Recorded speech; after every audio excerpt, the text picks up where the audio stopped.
Hello and welcome back to Games&Gab, the podcast with me, James Devine, where I talk all things sport. In the last episode, we discussed whether the Olympic Games are a local scale or a global scale event.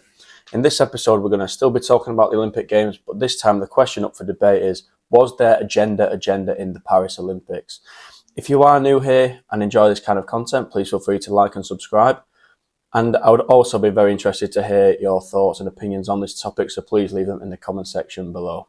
So to argue the point that there wasn't agenda in the Paris Olympics, I'm going to be comparing statistics from the men's and women's 100 metres race and the men's and women's 4x100 metres race.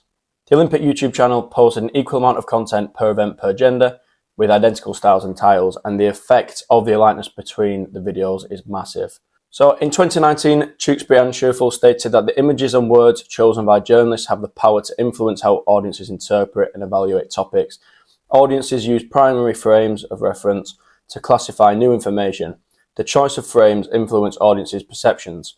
Now this aligns nicely with Bruce's statement in 2013, where he claimed that media do not directly affect behaviour, but transform and foster a particular framework/perception.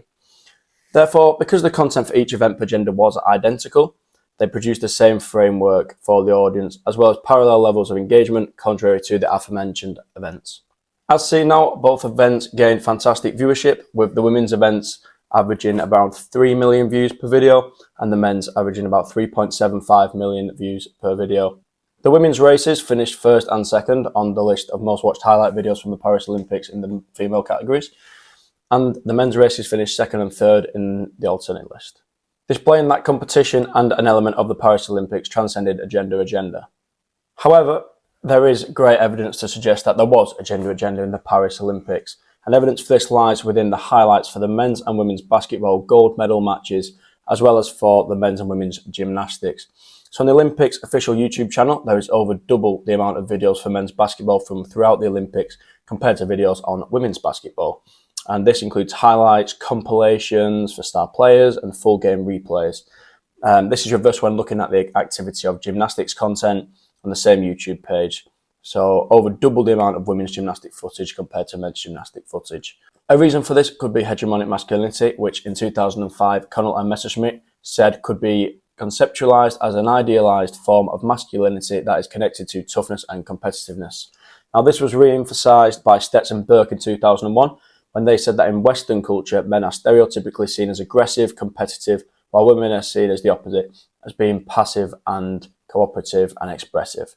Both of these quotes then detail that there are clear sporting stereotypes for men and women, and that certain sports are synonymous with each gender. Bruce and Harding once said that articulated discourses of sport masculinity is naturalised and thus difficult to disrupt, meaning that as much as these stereotypes are slowly creeping out of sport, they will always linger. So for example, when linking to Stetson and Burke, basketball is a sport viewed as aggressive and competitive, and suiting the male stereotype there, whereas gymnastics is a sport viewed as expressive and passive. The fact more videos published for one gender more than the other in certain forms of competition subsequently generates high levels of engagement, interest and viewership for that gender.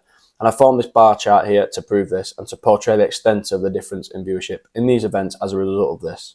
The men's basketball gold medal match highlights tallied up over 5.3 million views in comparison to only 292,000 views on the women's basketball gold medal match. And this vast difference in viewership is clear to see in gymnastics too, as nearly 1.3 million views were tallied up for the women's gymnastics final, compared to only 350,000 for the men's gymnastic final.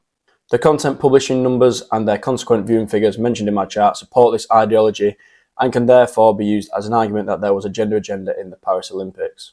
Now, my next point of evidence, which is also going to support that there was a gender agenda in the Paris Olympics, comes from Bruce in 2013, where he revealed that media sport is overwhelmingly male, covered by men, for men, and about men. Women's sports gets between 5 to 10% of coverage. And more recently in 2024, Antonovich stated male athletes received more mentions than female athletes, and that the 22 Paralympics had far fewer women competing than men. These findings correspond to those found in the Paris Olympics, sadly showing that this issue has gone unsolved and that this gender agenda isn't unfamiliar and it is still relevant. This could be due to harsh and potentially sexist sponsorship cuts, such as that of GB, pole vaulter Holly Bradshaw. The Independent wrote, Nike's decision may have been based on factors outside performance, Bradshaw's powerful build does not necessarily conform to the typical female pole vaulter aesthetic, and she has little interest on the Instagram culture that many athletes deploy to market themselves, something sponsors value so highly. An example of this is former UFC fighter Paige Van Zandt, who in 2019 claimed that she earns more money off Instagram posts and sponsorship through Instagram than she does from actually competing in the UFC as a fighter. So to conclude, I do think that there is sadly a long-standing gender agenda in sport, and this has translated into the Paris 2024 Olympics. I'd be really interested to hear your thoughts on this, so please leave them in the comments below. If you like this video, please like and subscribe. I'll catch you all in the next episode of Games and Gab.